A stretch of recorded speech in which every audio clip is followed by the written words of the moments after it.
অনেক যুগ আগের কথা। শান্তিপুর নামে একটি সুন্দর গ্রাম ছিল। সেই গ্রামে শ্রেয়া নামের এক মেয়ে তার বাবা মায়ের সাথে খুব আনন্দেই বাস করত।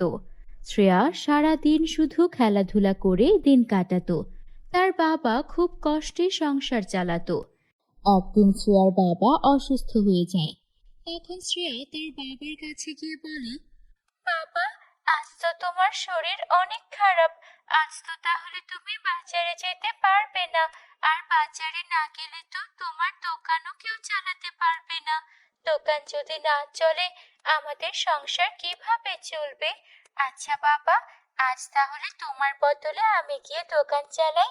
আমি পারবো দোকান চালাতে। তুই পারবি? এইভাবে দোকান চালানো মেয়েদের কাজ নয় মা। না বাবা, আমি পারবো। আমি বাজার থেকে আসার সময় তোমার জন্য কিছু নিয়ে আসবো। আমি তো কিছুই খেতে পারি না। আমি নিয়ে আসবো বাবা কিছু ফলমূল, তুমি খাবার চেষ্টা করবে। বলো বাবা, তুমি খাবে না? আর যদি না খাও অন্য কিছু বলো, আমি তোমার জন্য তাই নিয়ে আসবো। আচ্ছা ঠিক আছে, আমার জন্য ফলই নিয়ে আসিস। সাবধানে দোকান চালাস আর তাড়াতাড়ি করে বাড়িতে ফিরে আসিস। বাবা, তুমি আমার জন্য চিন্তা করো না। আমি ঠিক দেখবে তোমার দোকান একাই সামলাতে পারবো। কারণ আমি তো এখন অনেক বড় হয়ে গিয়েছি। আর আমি স্কুলে অঙ্কও শিখে গেছি। তাই এখন আমাকে কেউ ঠকাতেও পারবে না। তুমি আমাকে নিয়ে একদম চিন্তা করো না বাবা। আচ্ছা মা, তুই সাবধানে থাকিস। দোকানের মধ্যে একা একা দোকান সামলানো অনেক কঠিন। আমার খুব চিন্তা হচ্ছে, তুই তাড়াতাড়ি করে দোকান বন্ধ করে বাড়ি ফিরে আসিস। বন্ধুরা, তোমরা যারা যারা গল্পটি দেখছো তোমাদের নাম কমেন্টে লিখে জানাও। আমরা নেক্সট গল্প তোমাদের নাম দিয়ে বানাবো। তারপর শ্রেয়া বাজারে চলে যায় আর বাজারে গিয়ে তার বাবার দোকান সামলায়। দোকানের মধ্যে শ্রেয়া অনেকক্ষণ ধরে বসে থাকে, কিন্তু দোকানের মধ্যে কোনো রকম লোক আসে না। আর এর জন্য শ্রেয়ার বিক্রিও হচ্ছিল না। তখনই এক বৃদ্ধ মহিলা আসে আর বৃদ্ধ মহিলা বলে, এই যে মেয়ে, শুনছো? এই দোকানের মালিক কোথায় গিয়েছে? তার সাথে আমার কিছু কথা ছিল। তুমি কে? এই দোকানে তুমি নতুন এসেছো নাকি? হ্যাঁ বুড়িমা, আমি দোকানে নতুন এসেছি। আর আজকে আমার বাবা অসুস্থ, তাই আমি আমার বাবার দোকানে এসেছি। আপনার কি এমন কথা? আপনি চাইলে আমাকে বলতে পারেন। না, থাক, তোমার বাবা আসলে তখনই বলবো। তোমার বাবার সাথে এখন তাহলে তুমি বিক্রি করতে থাকো, আমি চলে যাচ্ছি। এভাবে সারাটা দিন কেটে যায়। সন্ধ্যার সময় শ্রেয়া বাড়িতে ফিরে আসে, কিন্তু সে খালি হাতে ফেরেনি। তার হাতে ছিল একটি ব্যাগ আর তার ভেতরে ছিল কিছু ফল। তখন শ্রেয়ার বাবা এটা দেখে অনেক খুশি হয়। তখন শ্রেয়ার বাবা তাকে বলে, আমার মেয়েটা আমার জন্য কত কষ্ট করে। আমার জন্য দোকানে কাজ করে আবার ফলও কিনে নিয়ে এসেছে।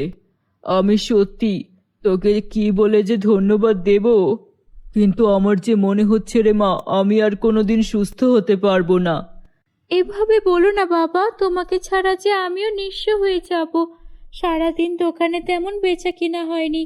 তবে তুমি চিন্তা করো না, আমি একটা না একটা ব্যবস্থা ঠিক করে ফেলবো। সকালে ঘুম থেকে উঠে শ্রেয়া মুরগিগুলোকে খাবার দেয়। শ্রেয়া প্রতিদিন ওর মুরগিগুলোর দেখাশোনা করত। প্রতিদিনের মতো আজও ও বাজারের দিকে এগোতে থাকে আর তারপর বাবার দোকানে বসে।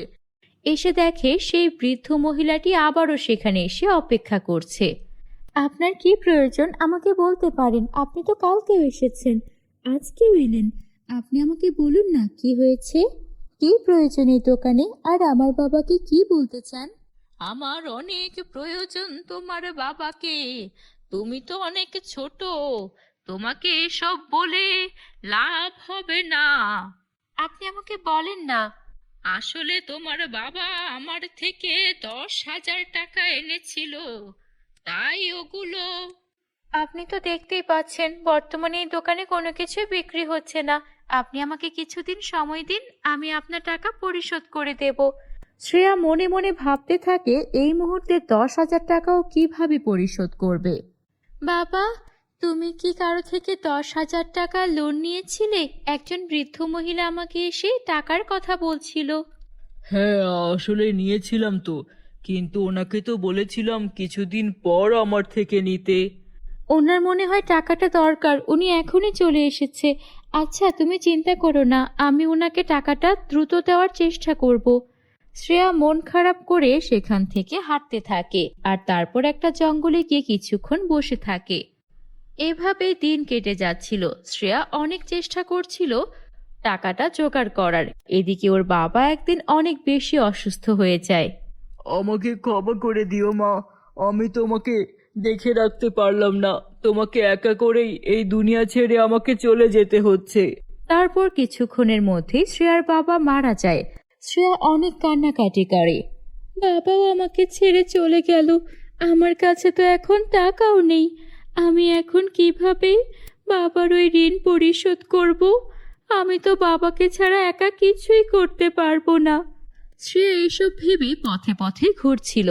ওর অনেক তেষ্টা পেয়ে যায়, তাই ও একটা কুয়োর কাছে যায়। দেখে কুয়ো থেকে অদ্ভুত আলো বেরোচ্ছে। কি ব্যাপার, এই কুয়ো থেকে এমন একটা অদ্ভুত আলো বেরোচ্ছে কেন? যখন কুয়ার কাছে গেল শ্রেয়া, তখন দেখলো একটা পরী সেখানে দাঁড়িয়ে আছে আর পরীটার গা থেকেই আলো বেরোচ্ছে। এই যে মেয়ে, তুমি এখানে কি করতে এসেছো? আপনি কে? আপনি কি আমাকে মেরে ফেলবেন? আরে না না, আমি কেন তোমাকে মারবো? আমি তোমার কোনো ক্ষতি করব না। আমাকে বলো কি হয়েছে? তুমি কি এই কুয়োতে কোনো খারাপ মতলবে এসেছো? না না পরি, আমি কোনো খারাপ উদ্দেশ্যে আসিনি। আমি তো জানতামই না এখানে আপনি থাকেন। হ্যাঁ, আমি চলে যাচ্ছি, ভুল পথে এখানে চলে এসেছি। তেষ্টা পাওয়ায় কুয়ো দেখে এগিয়ে এসেছিলাম। হ্যাঁ, তোমাকে দেখে আর তোমার মনের সব কথা আমি আমার জাদু দিয়ে বুঝে নিয়েছি। তোমার বাবার মৃত্যুর পর তুমি প্রাণপণ চেষ্টা করছো তোমার বাবার সেই ঋণ পরিশোধ করতে, কিন্তু তোমার বাবার দোকান আর আগের মতো চলছে না, তাই তো তুমি আর ঋণ পরিশোধও করতে পারছো না। বাবার ঋণ এভাবে পরিশোধ করার জন্য মেয়ে হয়ে চেষ্টা করছো, এটা আমাকে মুগ্ধ করছে। দাঁড়াও, আমি তোমাকে কিছু একটা উপহার দিচ্ছি। এই বলে পরী তার জাদুর কাঠি ঘোরালো আর কুয়ো থেকে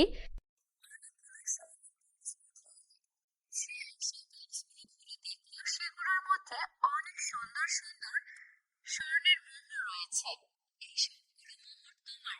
এই মোহরগুলো নিয়ে তোমার বাবার ঋণ পরিশোধ করো আর তারপর তোমার বাবার দোকানটাকে সুন্দর করে সাজাও আর ভালো ভালো জিনিসপত্র তোলো। দেখবে তোমার বাবার দোকান আবারও আগের মতো ভালোই ভালোই চলবে আর তুমি তোমার বাবার দোকানে বেচাকেনা করেই তোমার দিন কাটাতে পারবে। শ্রেয়া অনেক খুশি হয়ে যায় আর তারপর সেই স্বর্ণগুলো নিয়ে বাড়িতে আসে। তারপর সেখান থেকে কিছু স্বর্ণমুদ্রা সেই বুড়িমাকে দিয়ে দেয়। বুড়িমা, আপনি তো আমার বাবার কাছে 10,000 টাকা পেতেন। আমার বাবা আর দুনিয়ায় নেই। এই স্বর্ণমুদ্রাগুলো আপনি রাখুন, আপনার কাজে আসবে।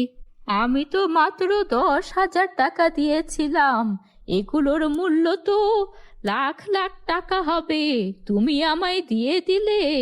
আমার বাবার খারাপ অবস্থায় আপনি আমার বাবাকে সাহায্য করেছেন, তার কাছে এটা কিছুই না। আপনি এটা রাখুন। তারপর শ্রেয়া ওর বাবার দোকানটাকে আবারও সুন্দর করে সাজালো আর সেই সোনার পরীর দেওয়া স্বর্ণমুদ্রা দিয়ে ওর বাকিটা জীবন সুখে শান্তিতে কাটতে লাগলো। বন্ধুরা, গল্পটি ভালো লাগলে একটা লাইক করে দিও। আমাদের চ্যানেলে নতুন হয়ে থাকলে আমাদের চ্যানেলটিকে সাবস্ক্রাইব করতে ভুলো না যেন। Bye bye.